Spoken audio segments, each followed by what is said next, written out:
Hi, today we're talking about the essentials of a minimalist bug-out bag tailored for a 72-hour emergency in an urban environment. Having a compact and efficient kit ready can make all the difference. Since my minimalist room tour video, you've been curious about what I have in my bug-out bag, so I'm happy to answer in this dedicated video. This is not meant to make you panic and start buying a lot of random crazy stuff for this hypothetical scenario, but at least I know I sleep better knowing that I have one ready if the time ever comes. I see a lot of B.O.B. videos out there with super high-tech, apocalyptic gadgets and full heavy backpacks, and I can already tell you this is not going to be that kind of video. This is going to be a realistic one with maybe 2 or 3 more specific things, but the rest I'm pretty sure it's stuff you already have at home. So, what is a bug-out bag?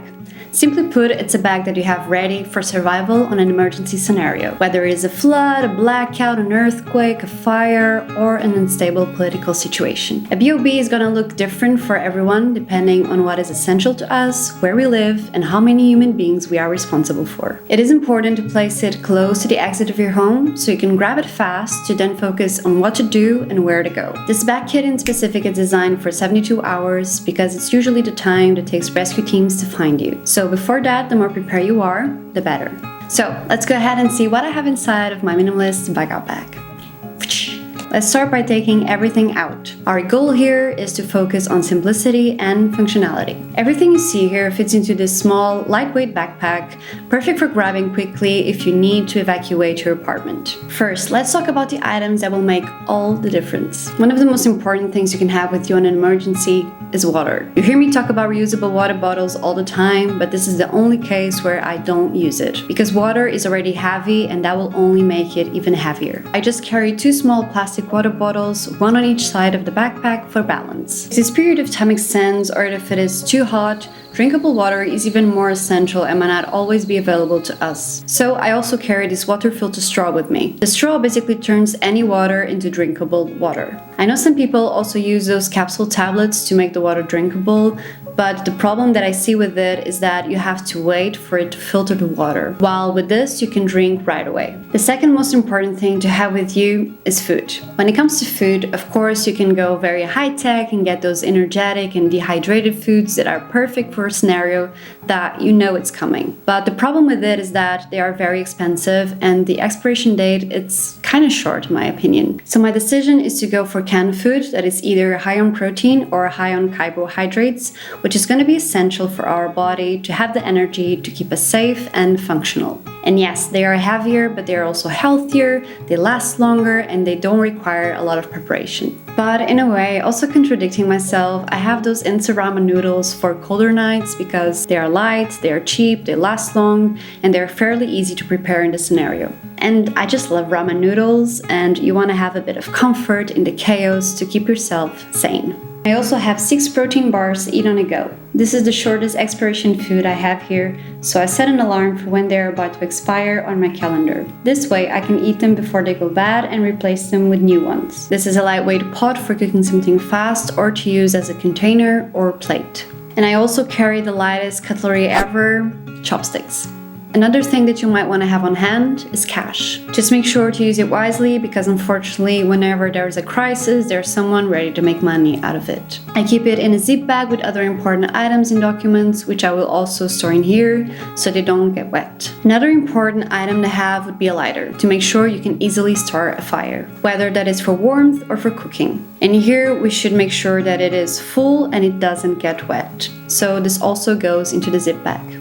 Your phone's battery won't last you very long, so you have to use it wisely.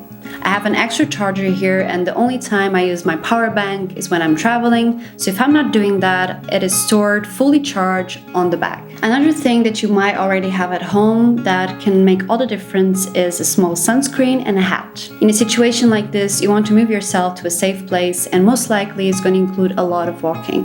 So having a hat and a sunscreen ready is essential to make it to your destination, especially if you live in a hot country. Another useful thing to have is a lamp because you want to save your phone's battery for other tasks. Personally, I prefer a head one so I can free up my hands, which would be especially useful in this scenario. You also want to have a whistle to call for attention if needed. It is important to invest in multi-purpose items so you are prepared but still light, and this one is a classic. Mine has a knife, a saw, a scissors, and apart from all the other tools, it also has a tiny compass. And by the way, if this video is giving you valuable ideas on what to have ready on an emergency, it would mean a lot to me and to this channel if you give this video a thumbs up.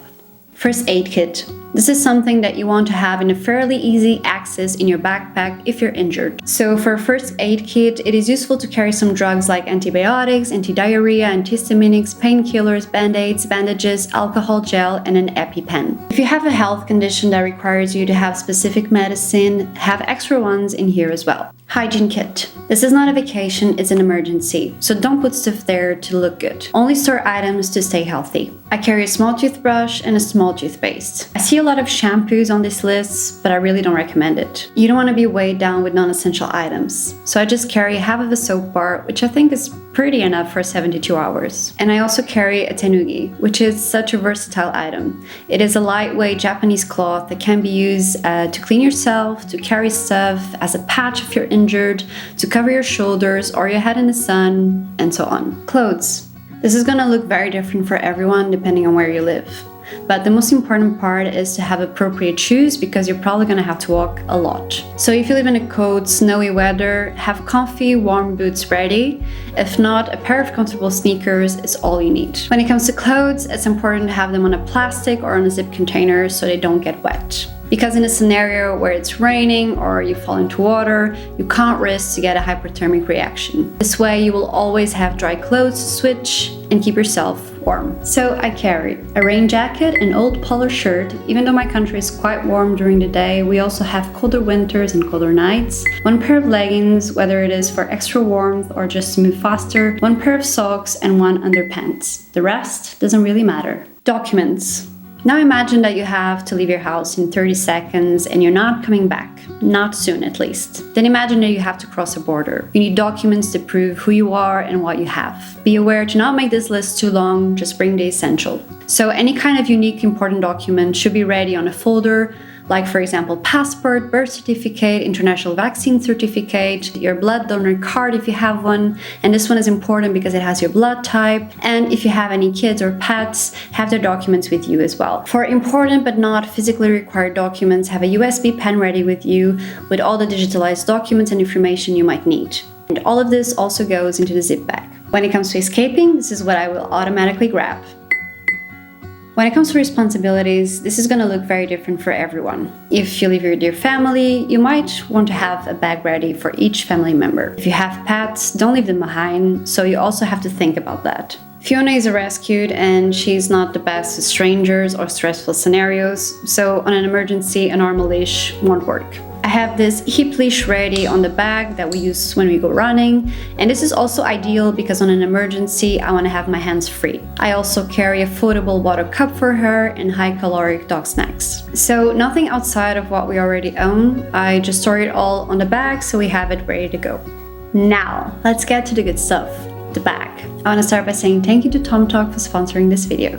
As a minimalist, I like items that serve multiple purposes, and this bag couldn't be more versatile. This 28-liter version of tomtoc's Navigator Travel Backpack can be expanded or shrank according to our needs, has several quick access pockets, has super comfortable and breathable shoulder straps, and one of my favorite features on a backpack, the clamshell opening. It's also made from 30 recycled PET bottles, and probably the decisive factor is that this backpack is very budget-friendly compared to similar ones on the market. From your daily commutes, offering extra protection to your tag, to traveling with just one backpack like you know I love doing, to even being the perfect BOB. Its minimalist and simple design is perfect to not draw too much attention to you or the possible resources you may carry. Its multiple organization departments make it extremely convenient to you to grab what you need. It's lightweight and ultra comfortable. So, if you are like me and are looking for the backpack across the spectrum of different travel situations, I would very much recommend to give tomtoc a try. Sleep. Another important thing that might make all the difference is sleep. If you're sleep deprived, you can't protect yourself or have the energy to take yourself to a safe place. So for this, I carry a blanket and a blow-up pillow. Extras. This goes without saying, but the best preparation you might do for any scenario is to keep yourself in shape. Do exercise and regularly go on walks. I can 100% guarantee you that this is going to make a difference. And here is your minimalist bug-out bag for a 72-hour emergency in an urban setting. By the way, this is the weight with the backpack empty and the backpack full. With the note that the thing that weighs the most in the bag is the food, so it will get lighter as the time goes by. Remember, the key is to pack light and only carry what you truly need. This way you can move quickly and efficient in any situation. Now I'm curious, is there something else that I didn't mention on this list that you consider essential that you would bring on a budget and light bag-out bag? Let me know that in the comments. I think it's interesting how minimalism influences so much more than our daily routine and our habits. It also makes a huge difference when it comes to decision making and letting go of what's not essential. By putting your safety and health first instead of possessions and focusing on what you need can really make a difference without weighing you down. And now, if you are curious and want to see what I bring with me with just one backpack for a long trip, make sure to check this video as well.